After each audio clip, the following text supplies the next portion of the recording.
All right, what's going on, everybody? Willis here. We're back with another Ark Raiders video. So in this video, guys, I wanted to talk about the latest news which is making the round in the community, which is the new talk on this new gear score matchmaking. As well, towards the end of the video, there will be timestamps, but there is a new developer interview that SkillUp actually interviewed one of the developers.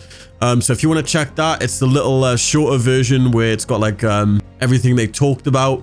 Some new information which we didn't know. Seems like a lot of players weren't aware that, yes, there will be gear score matchmaking in Ark Raiders. We're going to be going over that in this video. Also, we're giving away a deluxe edition of the game. Just like this video, leave a comment, and make sure to subscribe with bell notifications turned on to be entered in that giveaway. There's also a little surprise giveaway in our Discord, which will be pinned at the top of the comments. Now, yeah, it seems like the community is a bit divided on this, but basically what happened was a YouTuber called Sloan X, I guess, talked to the devs at TwitchCon, and he basically said the devs told him that there will be this gear score matchmaking system. Now, what does this mean? So basically, the game will try and match you with other players of similar gear scores. So obviously, if you're using like blues, if you're using like purples, you're going to get matched with other people using that same gear. Now, I think they've probably done this to obviously make it balanced, because they don't want a ton of highly geared players going after, I guess, noobs. But you can sort of see why the community is a bit angry in this. Like, there is a part of the community that wants, I guess, everybody to be on equal playing fields. Like, yes, the guy with purples who can play like 20 hours a day is obviously going to have the best gear. Should that person be in the same game as, say, little Timmy, who can only play for like an hour a day and has like green gear? Now, that is for up to the player base to decide, but it seems like the method in which they're taking is this gear score matchmaking system. Now, obviously, this was stirring up the Discord a lot over the past few hours, and they actually put out an announcement within like one day, so that's actually nuts. Embark devs, let's go. So, this comes from Osen. They said, Raiders, we've noticed some discussions around loot or gear score matchmaking.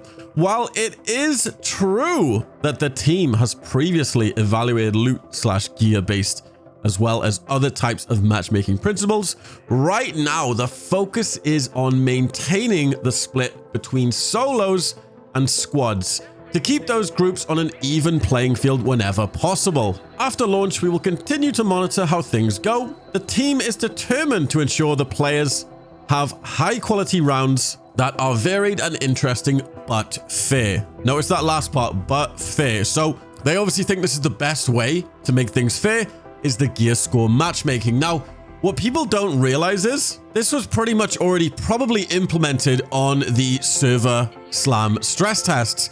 Now, obviously, you wouldn't be finding that many people with purple gear on the stress test, so the majority of players actually were running around with just greens and blues, so you wouldn't really notice it that much. Plus, it was only like 2 or 3 days, so yeah, it probably seemed kind of balanced. But as the game goes on longer and you start getting more gear, you start getting more purples, higher tier gear, and you start queuing into games with your 3-man, you're gonna start going against those squads that pretty much have the same gear as you. Now, here's some comments from the community. Someone says, not a fan. Kind of kills the point in getting higher gear to give yourself an edge. Part of the fun is not knowing if the team/player you're facing against is a god or a potato. And then Frisky followed up with, depends on how wide the ranks are, right? Because you might be at the bottom of the range and still get a few players slightly better than you. Doubt they would make it a 1-to-1 on gear quality. I definitely want to be able to take on a raider and get better loot, but would suck to be constantly destroyed by players who have max gear. And it seems like everybody is agreeing on this. Exactly. This is the logical interpretation. This. So yeah, this I think is a good sort of reply to this main comment here. Yes, players want to have that advantage. Now, they've spent like, what, 20 hours a day grinding. They got purple gear. In their head, they want to go into a game and use this purple gear against players who are just starting, right? Destroy like the new players. Like, obviously, that's fun for them, but for the other players on the receiving end of that, it is not fun. Yes, you want to be rewarded for grinding for these like purple, blue weapons, but yeah, Embark wants that level playing field where, yeah, if your team has a full-on like purple, full loadout squad, it's probably going to put you in a lobby that is similar to other teams of that gear score to make it more fair. So there was a bit of drama lately as well I wanted to talk about.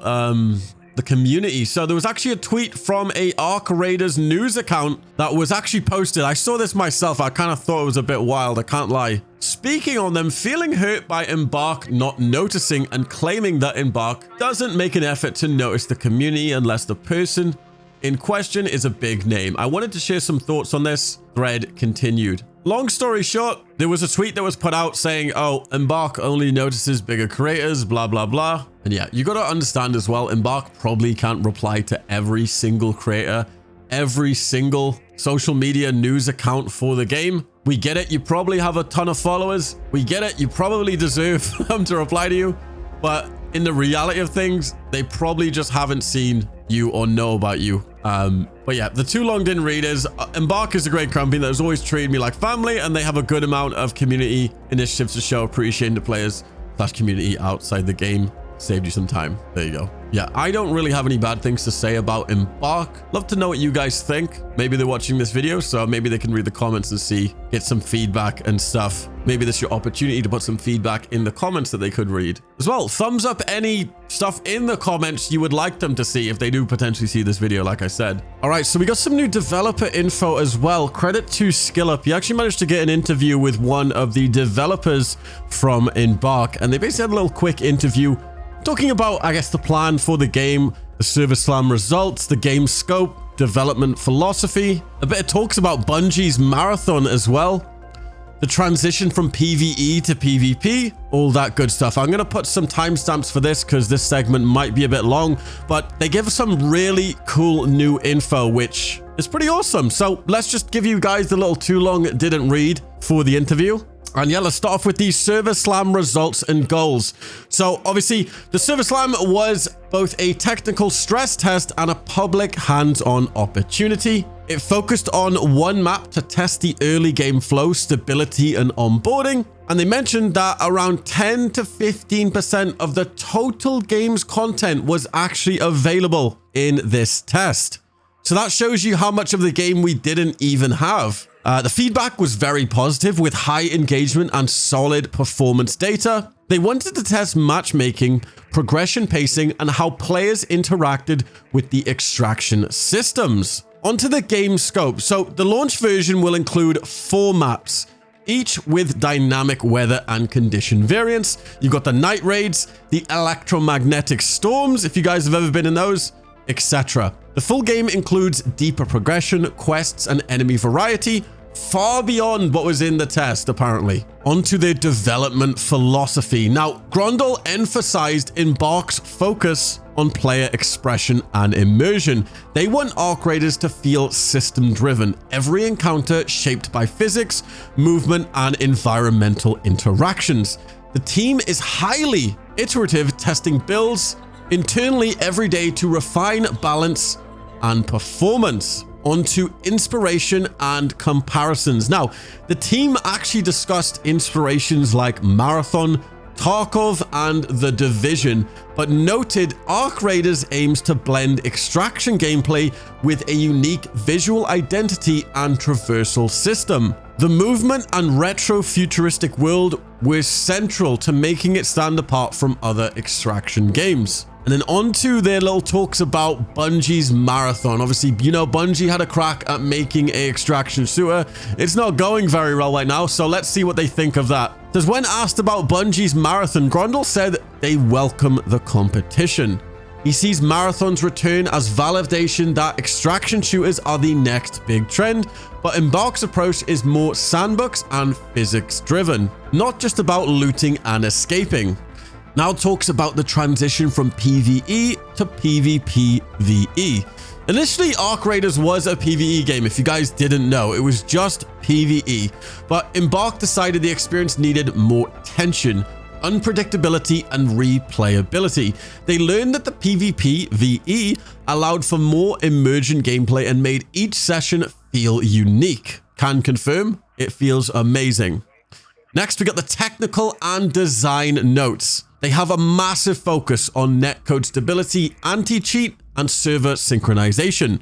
They're also working to make the onboarding smoother for players after feedback from earlier tests. The team used the server slam data to adjust spawn rates, AI behavior, and extraction pacing. You already saw that they made a ton of changes to the Arc robots and stuff like that. The way they actually detect you now in the bushes was incorrect, and they found that out from doing the server slam. So they obviously improved the game already in that time that we've been playing the server slam.